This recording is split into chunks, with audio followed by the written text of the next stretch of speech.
खबर कोटा से है, जहां पर केंद्रीय बजट को लेकर भाजपा राष्ट्रीय प्रवक्ता गोपाल कृष्ण अग्रवाल ने निजी होटल में प्रेस कॉन्फ्रेंस की, जिसमें उन्होंने कहा कि प्रधानमंत्री का विकसित भारत का सपना पूरा करना है, जिसे लेकर इस बार का केंद्रीय बजट आया है, जिसमें सभी 4 वर्गों को पूरी तरह से मदद मिलेगी।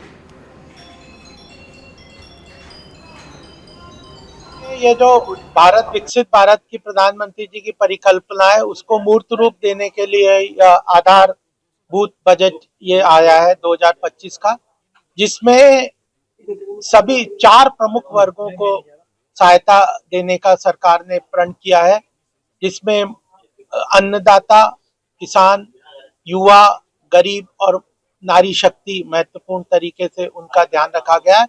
और भारत की अर्थव्यवस्था को तेज गति से आगे ले जाने के लिए 4 एरियाज, जो कृषि क्षेत्र, एमएसएमई क्षेत्र, एक्सपोर्ट और इन्वेस्टमेंट, इन चीजों को ध्यान में रखते हुए कई सारे प्रावधान केंद्र सरकार ने इस बजट में किए हैं।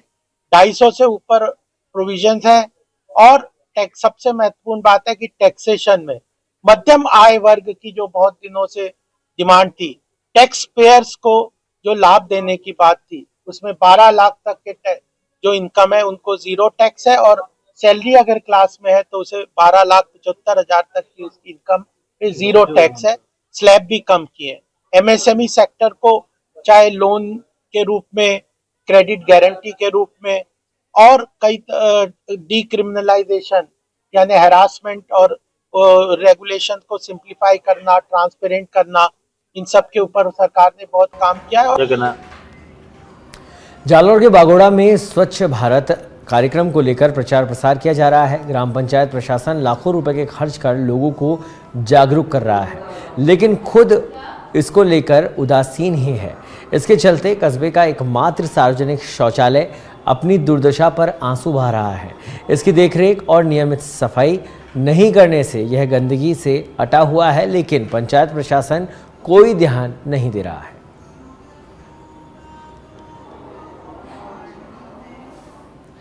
खबर चित्तौड़गढ़ के कपासन से है, जहां पर अफीम की खेती करने वाले किसानों पर इन दिनों अपनी फसल की खेती पर दिन रात डेरा जमाए रखवाली करने में जुटे हुए हैं। आपको बता दें कि क्षेत्र में इन दिनों पक्षी और बंदरों का काफी आतंक देखने को मिल रहा है।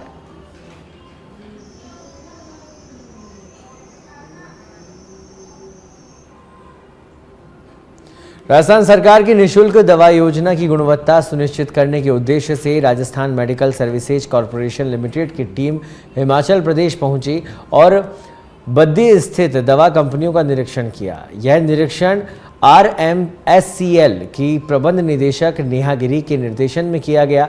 निःशुल्क दवा योजना के तहत आपूर्ति करने वाली कंपनियों की रैंडम जांच की गई, ताकि दवाओं की गुणवत्ता और उनकी आपूर्ति व्यवस्था को परखा जा सके। यह पहली बार है जब RMSCL ने आपूर्तिकर्ता कंपनियों का निरीक्षण किया है।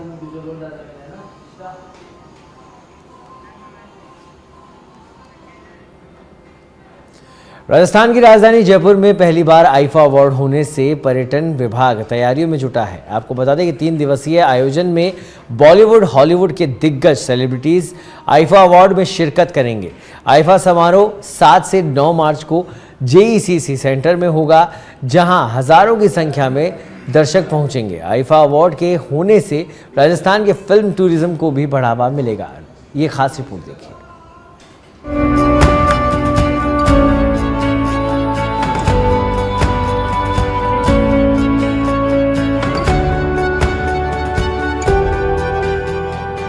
राजस्थान में आईफा अवार्ड होने के काफी मायने साधे जा रहे हैं। फिल्म इंडस्ट्री से जुड़े लोगों का आईफा में आना प्रदेश में फिर से फिल्मों की शूटिंग्स का बढ़ना माना जा रहा है। यह अवार्ड आयोजित होने से राजस्थान के फिल्म टूरिज्म को बढ़ावा मिलेगा। साथ ही पर्यटन विभाग की ओर से लाई गई फिल्म टूरिज्म पॉलिसी का भी लाभ मिलेगा। लिहाजा राजस्थान फिल्म निर्माताओं की पहली पसंद बनकर उभर रहा है। ऐसे में आईफा अवार्ड का जयपुर में होना राजस्थान में फिल्म इंडस्ट्री को नई दिशा देना है। आईफा के लिए तैयार पिंक सिटी। जयपुर में लगेगा फिल्मी सितारों का जमावड़ा। 7 से 9 मार्च तक JECC सीतापुरा में होगा आयोजन। आईफा 2025 में धूम मचाएंगे फिल्मी सितारे।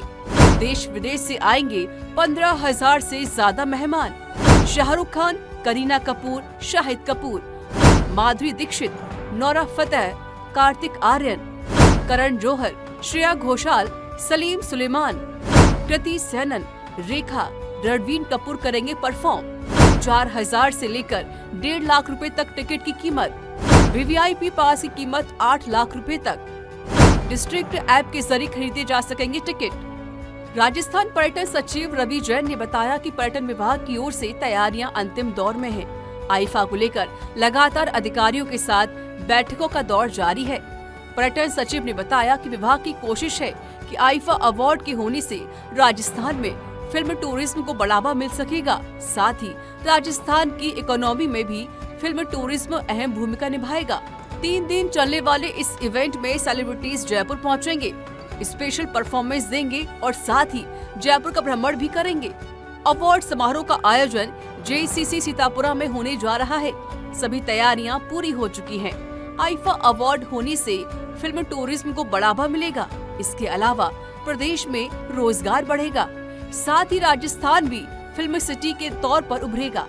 वहीं राजस्थान के फिल्म निर्माताओं, कलाकारों को भी अवसर प्राप्त होंगे, जिससे वो देश दुनिया में ख्याति प्राप्त कर सकेंगे। राजस्थान में आईफा होना एक बहुत ही बड़े गर्व की बात है। आज से पहले भारत में बॉम्बे के बाहर आईफा नहीं हुआ, अदरवाइज बॉम्बे में होता है या फिर विदेशों में आईफा का फंक्शन होता है।